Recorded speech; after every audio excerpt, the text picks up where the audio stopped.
안녕하세요. 캐스터 박재은입니다. 오늘도 미국 소식들 자세히 전해드리도록 할 텐데요. 메모리얼 데이로 인해서 휴장이기 때문에 이슈 위주로 좀 분석을 해드리도록 하겠습니다. 특히 간밤에는 상하이 봉쇄가 마무리가 되면서 이 관련 이슈에 대해서 많이 뉴스들이 쏟아져 나왔는데요. 집중해서 들여다보도록 하죠. Shanghai aims for business as usual, but hurdles remain. 코로나19 확산으로 2달 넘게 진행된 도시 전면 봉쇄가 실질적으로 마무리가 되면서 중국의 경제 수도 상하이가 내달부터는 본격적으로 정상 회복을 도모할 수 있게 됐습니다. 6월 1일을 기점으로 자동차, 오토바이 등의 운행이 허용되고요. 택시와 공유 차량 영업도 재개되게 됩니다. 단 대중교통 운행은 기본적 운영 단계부터 회복될 전망인데요. 차량이 상하이 외부로 이어지는 도로를 이용하는 데는 현행 통제 규정이 적용되면서 상하이에서 중국의 다른 지역으로 이동하는 데는 제약이 있는 셈입니다. 그동안 2달 넘는 봉쇄로 인해서 상하이 경제가 사실상 마비된 바 있었죠. 세계 공급망과 물류난이 교란되면서 세계 산업과 경제에도 적지 않은 부담 요인으로 작용한 바 있습니다. 이 소식으로 인해서 경제 회복 속도가 얼마나 빨라질 수 있을지 귀추가 주목됩니다. 네, 관련해서 앞서 전해드린 중국 상하이 경제 정상화 소식과 함께 테슬라에서도 반가운 소식이 전해졌는데요. 테슬라 Shanghai plans restores weekly output to 70% of pre-lockdown level. 테슬라가 중국 상하이 공장의 주간 생산량을 코로나19 폐쇄 이전인 70%로 복구했습니다. 현지 시간 30일 로이터에 따르면 테슬라는 지난주 2교대 근무를 추가하는 등의 생산량 늘리기에 나서고 있는데요.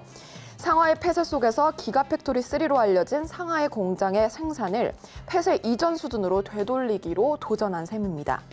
시정부는 테슬라가 재개장할 수 있도록 도움을 줬지만 테슬라는 부품과 인력 부족 문제를 겪어온 바 있습니다. 테슬라, 애플을 포함한 상하이에 본사를 둔 세계적 대기업의 조업 활성화로 인해서 공급망 병목 현상이 좀 해소되지 않을까 귀추가 주목되고 있는데요. 앞으로 기대를 해보시면 좋을 것 같습니다. 네, 그런 가운데 한편 또 다른 전기차 회사죠. 캐나다의 스텔란티스는 전기 버전을 포함한 새로운 대형 상용 밴으로 도요타와의 파트너십을 확대한다고 보도를 했습니다.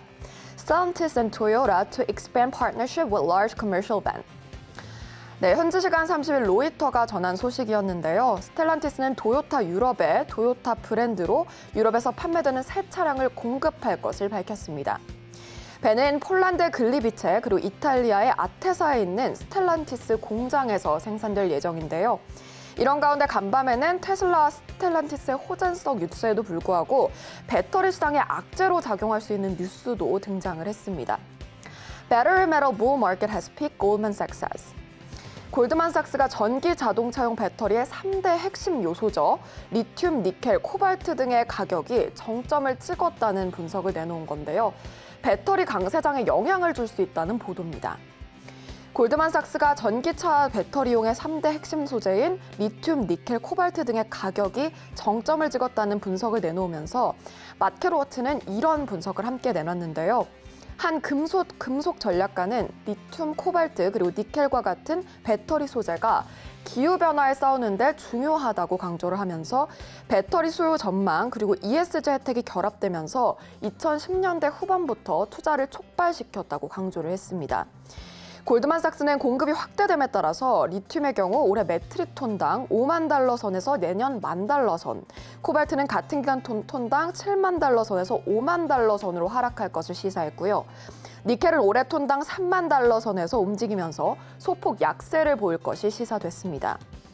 이렇게 되면 공급은 늘어나고 수요는 감소할 것으로 보여지기 때문에 원자재 가격이 안정된다는 점은 긍정적이지만요. 배터리 관련주에 영향이 적지 않을 것으로 분석이 되기 때문에 시장은 좀 걱정을 하는 모습입니다. 향후 원자재 가격 추이는 저희 서울경제TV와 함께 점검해 보시죠. 네, 마지막 기사 살펴보도록 하겠습니다. Bitcoin shows signs of bottoming out after 9 weeks of losses.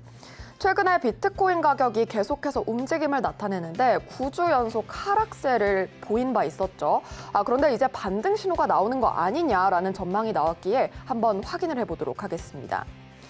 9주 연속 하락세를 거듭했던 비트코인이 반등에 성공을 하면서 비트코인이 바닥을 친 것이 아니냐라는 주장이 제기되고 있는데요. 미국의 암호화폐 전문 매체인 코인데스크는 29,500달러 선이 강력한 지지선으로 작용을 하고 있다고 강조를 했습니다. 비트코인은 테라 사태 등으로 지난 9주 연속 하락세를 이어간 바 있는데요. 이는 지난 2011년 8월 이후 최장기 하락세입니다. 이는 글로벌 인플레이션, 즉 물가 상승 압력으로 인해서 각국 중앙은행이 앞다퉈 금리 인상에 나섰고 이로 인해 벌어진 일로 추정되고 있는데요. 그러나 이제 최근 9주 연속 급락했던 비트코인은 31일 기준으로 반등에 성공을 했고요. 원인을 살펴보면 중국의 코로나19 봉쇄 완화로 인해서 긍정적으로 작용한 것이 아니냐는 분석이 일고 있습니다.